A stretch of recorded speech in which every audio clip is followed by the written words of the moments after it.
ఓం గం గణపతియే నమః. ఓం శ్రీమాత్రే నమః. నా ఈ త్రిపుల్ ఎస్ ఆస్ట్రో సొల్యూషన్స్ చూస్తున్న వీక్షకులందరికీ నా హృదయపూర్వక ధన్యవాదాలు. ఇక ఈ వీడియోలో మనం భరణి నక్షత్రం వాళ్ళకి 2025 సంవత్సరం ఏ విధంగా ఉండబోతోంది అనేది వివరంగా తెలుసుకుందాం. ముందుగా ఈ 2025 సంవత్సరం ఒకసారి మనం గ్రహాల తాలూకా గమనాన్ని పరిశీలించినట్లయితే శని మార్చి 29 దాకా కుంభరాశిలోను, ఆ తర్వాత సంవత్సరం అంతా మీనరాశిలోను సంచరిస్తాడు. అలాగే గురువు మే 14 దాకా వృషభంలోను, మే 14 నుంచి అక్టోబర్ 29 దాకా మిథునంలోను, అక్టోబర్ 29 నుంచి డిసెంబర్ 4 దాకా కర్కాటకంలోను, తిరిగి డిసెంబర్ 4 నుంచి సంవత్సరాంతం వరకు మిథునంలోను సంచరిస్తాడు. అలాగే రాహువు మే 18 దాకా మీనంలోను, ఆ తర్వాత సంవత్సరం అంతా కుంభంలోను సంచరిస్తాడు. అలాగే కేతువు మే 18 దాకా కన్యలోను, ఆ తర్వాత సంవత్సరం అంతా సింహంలోను సంచరిస్తాడు.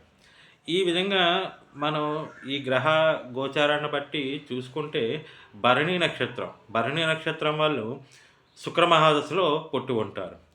సో వీళ్ళకి ఏంటంటే ముందు శుక్ర మహాదశ, ఆ తర్వాత రవి మహాదశ, ఆ తర్వాత చంద్ర మహాదశ, తర్వాత కుజ మహాదశ, తర్వాత రాహు మహాదశ, తర్వాత గురు మహాదశ దాకా ఎవరెవరికి ఉన్నారో నేను వాళ్ళకి ఏ విధంగా ఈ సంవత్సరం ఉండబోతోంది అనేది తెలియజేసే ప్రయత్నం చేస్తాను. ముందుగా భరణి నక్షత్రం లో పుట్టి శుక్రమహాదశ ఎవరికైతే నడుస్తోందో, సాధారణంగా శుక్రమహాదశ భరణి నక్షత్రం వాళ్ళకంతా విద్యాభ్యాసం అవుతూ ఉంటుంది, అంటే స్టూడెంట్లకు ముఖ్యంగా. సో ఎవరికైతే శుక్రమహాదశ జరుగుతూ చదువుకునే విద్యార్థులు ఉన్నారో వాళ్ళకి ప్రథమార్థం ద్వితీయార్థం కూడా చాలా బాగుంది. కష్టానికి తగ్గ ఫలితం ఉంటుంది. పోటీ పరీక్షల్లో ఉత్తీర్ణత సాధిస్తారు. ముఖ్యంగా సైన్స్ రంగ విద్యార్థులకి చాలా మంచి ఫలితాలు గోచరిస్తున్నాయి. ఇంజనీరింగ్కి సంబంధించిన విద్యార్థులు కొంచెం కష్టపడవలసి ఉంటుంది. రిజల్ట్స్ బాగుంటాయి, కానీ వాళ్ళ ఎక్స్పెక్టేషన్కి తగ్గట్టుగా రిజల్ట్స్ అంత ఆశాజనకంగా కనపడటం లేదు.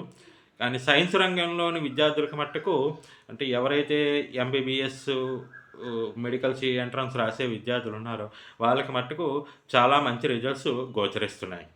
అలాగే విదేశాలకు ఉన్నత విద్య కోసం విదేశాలకు వెళ్ళి చదువుకునే విద్యార్థులకి తప్పకుండా అవకాశాలు వస్తాయి. విదేశీ అవకాశం కూడా కనపడుతోంది. సో విద్యార్థులందరికీ కూడా ఈ సంవత్సరం బాగానే ఉంది. అలాగే శుక్రమహాదశ అయిపోయి రవి మహాదశ జరుగుతూ ఉండి ఎవరైతే విద్యార్థులు ఉన్నారో వాళ్ళకి కూడా చాలా బాగుంది. సైన్స్ రంగం విద్యార్థులు కానీ, ఇంజనీరింగ్ విద్యార్థులు కానీ రవి మహాదశ జరుగుతూ ఉంటే వాళ్ళకి అన్ని రకాల పోటీ పరీక్షల్లో వాళ్ళు ఆశించిన ఫలితాలు అందుతాయి. అలాగే విదేశీ విద్య కోసం విదేశాలకు వెళ్ళే వారికి కూడా అవకాశాలు కలుగుతాయి. చాలా బాగుంది.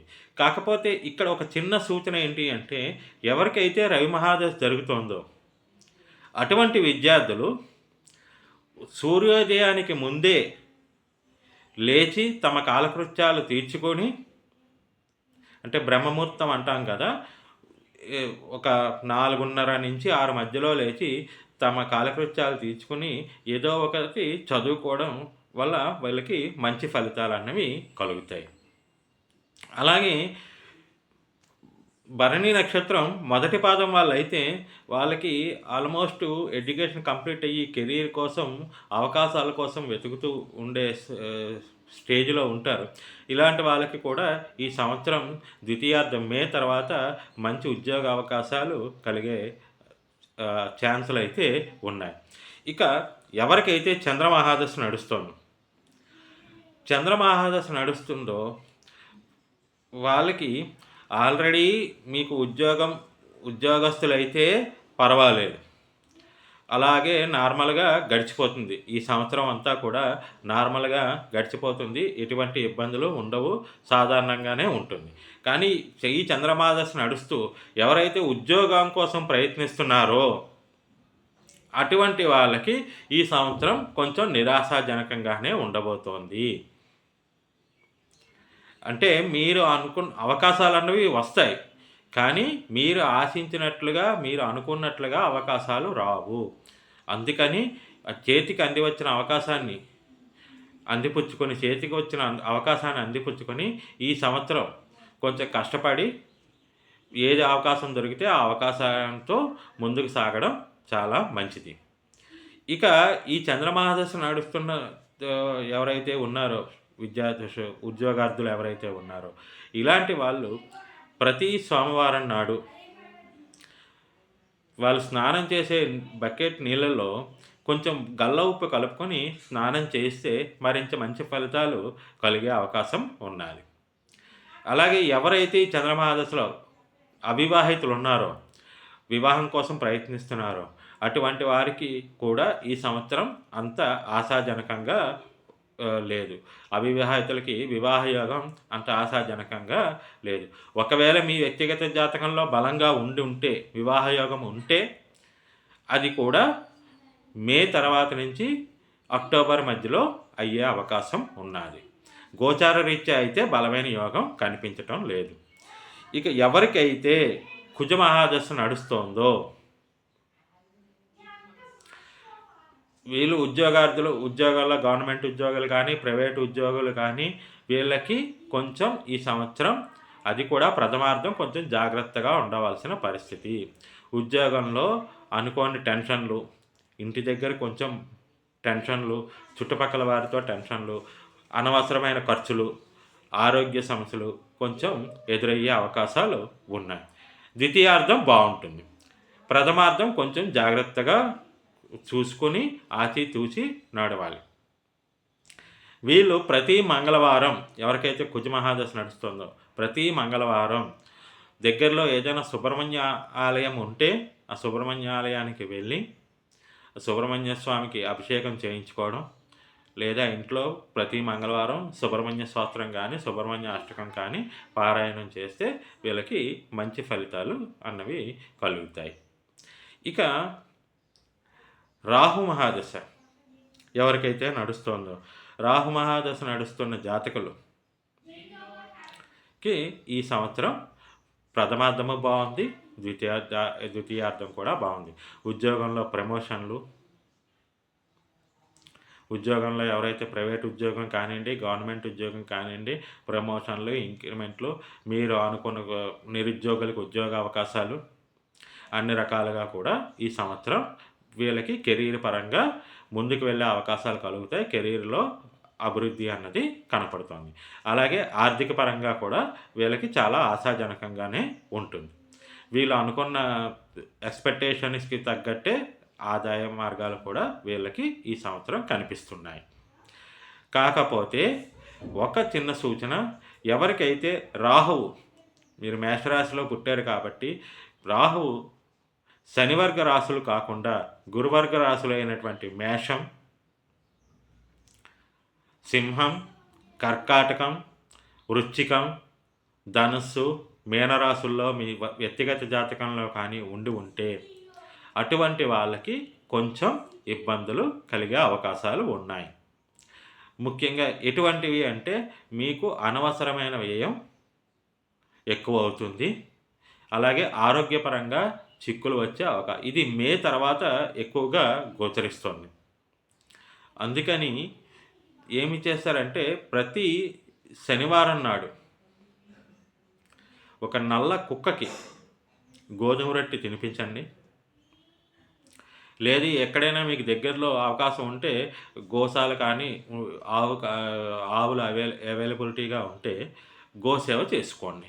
ప్రతి శనివారం గోసేవ చేసుకోండి, లేదా పక్షులకి ఆహారం తినిపించండి. ఇది మీకు చాలా వరకు మంచి ఫలితాలని కలుగజేస్తుంది. అలాగే ఎవరికైతే గురుమహాదశ నడుస్తోందో ఈ గురుమహాదశ నడుస్తోందో భరణి నక్షత్రం 4 పాదాల్లోనూ అందరికన్నా ఎవరికైతే ఈ సంవత్సరం గురుమహాదశ నడుస్తోందో వాళ్ళకి ఆ భరణి నక్షత్రం జాతకులకి ఈ సంవత్సరం చాలా యోగదాయకంగా ఉండబోతోంది.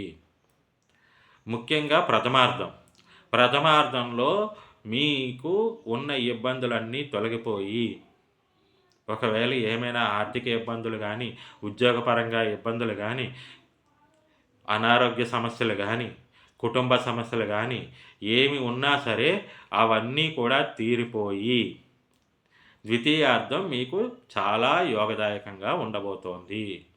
మీరు అనుకున్న విధంగా మీ జీవితం సాగబోతోంది. ముఖ్యంగా నిరుద్యోగులకి మంచి ఉద్యోగ అవకాశాలు, ప్రైవేట్ ఉద్యోగంలో కానీ, ప్రభుత్వ ఉద్యోగంలో కానీ ప్రమోషన్లు, ఇంక్రిమెంట్లు. అలాగే ఇదంతా కూడా మే 14వ తారీఖు లోపు, ఎందుకంటే మే 14 నుంచి గురుడు వృషభంలోకి వెళ్ళిపోయే ముందే మీకు మీ బాధలన్నీ తీర్చి మీ గురు భగవానుడు మీకు శాంతిని కలిగిస్తాడు. అలాగే ఎవరికైతే ఈ గురు మహాదశ నడుస్తోందో, అవివాహితులు ఉన్నారో అలాంటి వాళ్ళకి ఈ సంవత్సరం ఏప్రిల్ నుంచి అక్టోబర్ దాకా మంచి వివాహ యోగం ఉన్నది. అవివాహితులకి వివాహ యోగం కూడా చాలా ప్రబలంగా కనిపిస్తుంది. అయితే ఇక్కడ ఒక చిన్న సూచన ఏంటంటే, ఎవరికైనా సరే మీ వ్యక్తిగత జాతకంలో గురువు కానీ, రాహుతో కలిసి ఉన్న, రాహుకేతువులతో కలిసి ఉన్న, కేతువుతో కలిసినా పెద్ద ఇబ్బంది లేదు, కానీ రాహువుతో కలిసి ఉన్నా, లేదా రాహువుతే చూడబడుతున్నా, లేదా గురువు తన స్వక్షేత్రమైనటువంటి మీనరాశిలో ఉన్న వాళ్ళకి కొంచెం ఫలితాలు ఆలస్యమయ్యే అవకాశం ఉన్నాయి. అలాంటి వాళ్ళు ప్రతి లక్ష్యం వారం దగ్గరలో సాయిబాబా ఆలయం కానీ, లేదా దక్షిణామూర్తి ఆలయం కానీ ప్రతి శనివారం దర్శనం చేసుకొని అక్కడ నానబెట్టిన శనగల్ని ప్రసాదంగా అక్కడికి వచ్చిన భక్తులకి పంచవలసిందిగా సూచన. ఈ విధంగా కనీసం ఒక 16 గురువారాలు చేయండి. చాలా మంచి ఫలితాలన్నవి మీకు కలుగుతాయి. ఇక ఈ భరణి నక్షత్రం వాళ్ళకి ఎవరైతే, ఎందుకంటే మీకు ఏలినాటి శని స్టార్ట్ అవుతోంది. మార్చి 29 నుంచి ఏలినాటి శని అన్నది స్టార్ట్ అవుతోంది. ముఖ్యంగా ఈ ఏలినాటి శని వల్ల ఎవరికైతే కుజమహాదశ కానీ నడుస్తోందో, మీ వ్యక్తిగత జాతకంలో కుజుడు కానీ ఇబ్బందికరమైన పొజిషన్లో ఉంటే, అంటే శనివర్గ రాశుల్లో కానీ కుజుడు ఉంటే మీకు కొంచెం ఆరోగ్యపరంగా ఇబ్బందులు అనేవి కొంచెం ఎక్కువ అవుతాయి. అలాగే ఖర్చులు అనేవి ఎక్కువ అవుతాయి. అనవసరమైన ఖర్చులు ఎక్కువ అవుతాయి. అందుకని ఇలాంటి వాళ్ళు ప్రతి మంగళవారం సుబ్రహ్మణ్య స్వామి దర్శనం చేసుకోవడం, సుబ్రహ్మణ్యాష్టకం చదువుకోవడం చాలా వరకు మీకు మనశ్శాంతిని కలుగజేస్తుంది. అలాగే ఒకసారి పరిశీలించుకోండి రాహు మహాదశ. 18 సంవత్సరాలు రాహు మహాదశ ఎవరికైతే నడుస్తూ ఉంటుందో, ఆ రాహు మహాదశ జరుగుతున్న వాళ్ళకి ఒకవేళ రాహు మీకు గురువర్గ రాశులైన మేషంలో కానీ, సింహంలో కానీ, కర్కాటకంలో కానీ, వృశ్చికంలో కానీ, ధనుస్సులో కానీ, మీనంలో కానీ ఉండి మీకు ప్రస్తుతం రాహుమహాదశ నడుస్తూ ఉంటే మీరు ఈ సంవత్సరం కొంచెం జాగ్రత్తగా ఉండాలి. ముఖ్యంగా మే 14వ తారీఖు దాకా ప్రథమార్థం మీరు అన్ని విషయాల్లో మార్చి 29 నుంచి మే 14 దాకా మీరు ముఖ్యంగా మీకు ధన నష్టం జరిగే అవకాశాలు ఉన్నాయి. ఈ సైబర్ క్రైములు అంటారు కదా, ఈ సైబర్ క్రైములు కానీ అనుకోని విధంగా ధన నష్టం అయితే జరిగే అవకాశాలు, ఆకస్మిక ధన నష్టం సూచనలు కనిపిస్తున్నాయి. అందుకని కొంచెం ఈ 2 నెలలు జాగ్రత్తగా ఉండవలసిందిగా సూచన. వీళ్ళు ఎవరికైతే ఇలా రాహు ఏప్రిల్ నెలాఖరు నుంచి మే 14వ తారీఖు దాకా వీళ్ళు కనీసం ఒక 4 శనివారాలు కనీసం మీ దగ్గరలో ఏదైనా వృద్ధాశ్రమం ఉంటే వెళ్ళి వృద్ధులకి సేవ చేసుకోండి. లేదు ఎవరైనా విద్యార్థులకు కానీ, విద్యార్థినులకు కానీ, యువతీ యువకులకు కానీ, అంటే విద్యార్థులకి చదువుకొనడానికి కానీ, లేదా ఎవరైనా యువతీ యువకులకి వివాహానికి కానీ, మీకు తోచినంత చేతనైనంత సహాయం చేసే ప్రయత్నం చేయండి. ఇది మీకు చాలా ఉపయోగపడుతుంది. అలాగే ఇంకొక ముఖ్య సూచన ఏంటంటే, ఎవరికైనా రాహుమహాదశ, గురుమహాదశ నడుస్తున్న భరణి నక్షత్ర జాతకులు ఉన్నారో, మీరు ఈ సంవత్సరం అక్టోబర్ నుంచి డిసెంబర్ మధ్యలో ఏదైనా గృహం కొనుగోలుకి కానీ, ఇంట్లో వివాహ కార్యక్రమాలు అవకాశం ఉంటే వివాహం జరిపించే, వివాహ కార్యక్రమం శుభకార్యం జరిపించే ప్రయత్నం చేయండి. లేని ఎడల ఏదైనా గృహం కొనుగోలు కానీ, ఆస్తి కొనుగోలు కానీ, వాహనం కొనుగోలు కానీ, మీ దగ్గర డబ్బులు లేకపోయినా ఒకవేళ లోన్ తీసుకునే అవకాశం ఉంటే లోన్ తీసుకునైనా మీరు సమకూర్చుకునే గృహం కానీ, వాహనం కానీ సమకూర్చుకునే ప్రయత్నం చేయండి. దీనివల్ల మీకు తర్వాత కలిగే ఏదైతే ధన నష్టం కానీ, అనవసర ఖర్చులు కానీ ఇవి చాలా వరకు తగ్గుతాయి. మీ ఏలినాటి శని పూర్తయ్యే లోపుగా మీరు తీసుకున్న రుణము కానీ, మీరు ఏదైతే అప్పు కానీ ఏదైనా సరే తీరిపోయి మీకు మనశ్శాంతి కలుగుతుంది. ఎటువంటి అనవసర ఖర్చులు మీకు కలగవు.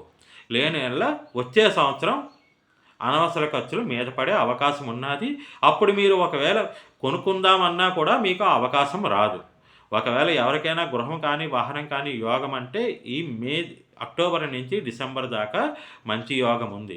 ఇది కానీ మిస్ చేసుకుంటే తర్వాత మీకు 2.5 సంవత్సరాల్లో అవకాశం రాదు. వచ్చినా అది మీకు ఉపయోగం కలగదు. అది అవని. ఇది కొంచెం దృష్టిలో పెట్టుకొని జాగ్రత్తగా ప్లాన్ చేసుకోండి. నా ఈ వీడియో మీకు నచ్చినట్లయితే మీకు తెలిసిన నలుగురికి షేర్ చేయండి, సబ్స్క్రైబ్ చేయండి, అలాగే లైక్ చేయండి. నా ఈ ఛానల్ని ఎంకరేజ్ చేయండి. ఓం గం గణపతియే నమః.